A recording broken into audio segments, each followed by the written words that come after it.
દ્વારકાધીશ, જય શ્રી કૃષ્ણ. હાલો, ગરમા ગરમ બાજરાના રોટલા ખાવા. કોને ખાવા છે? જોજો, જેઠાણી બનાવે છે. જોયો કેમ બાકી દેશી ચૂલાના રોટલા. હા, કેવા મસ્તીના બને છે. તમે બનાવો છો બાજરાના રોટલા તો અમને જરૂરથી લાઈક કમેન્ટ કરજો.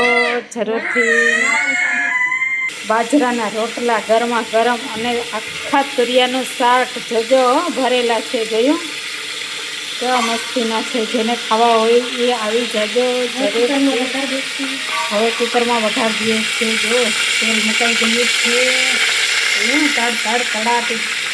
હા, તેને ભાવે આખા તુરિયા અને આખા કારેલાનું શાક અમને જરૂરથી કહેજો.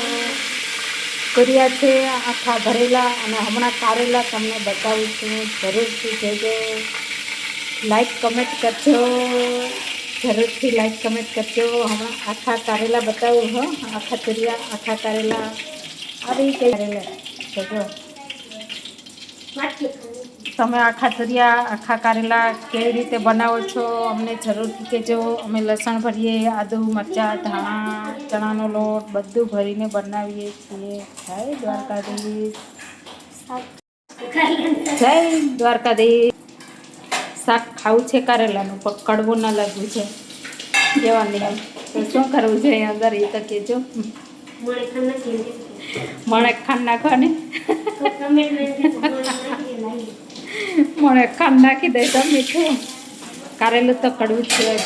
કડવું તો જરૂરથી હોય પણ નરવું એ જરૂરથી હોય. હા, કડવું હોય ને નરવું હોય. વાત સાચી હોય પણ કડવી લાગે. ખોટી વાત હોય બધાને મીઠી લાગે. સાચું હોય તો હા કહેજો, નકર ના કહેજો. કોમેન્ટમાં જરૂરથી જણાવજો. જય દ્વારકાધીશ. બધા મિત્રોને જય દ્વારકાધીશ. જય શ્રી કૃષ્ણ. હા, જય શ્રી કૃષ્ણ.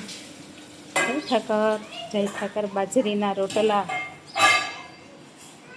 ગરમા ગરમ બાજરીના રોટલા અને આખા તુરિયાનું શાક, આખા કરેલાનું શાક. આવી જાજો આજના બપોરા કરવા અમારા ઘરે.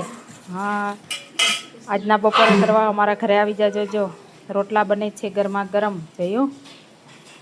જય દ્વારકાધીશ. જરૂરથી લખજો કમેન્ટમાં.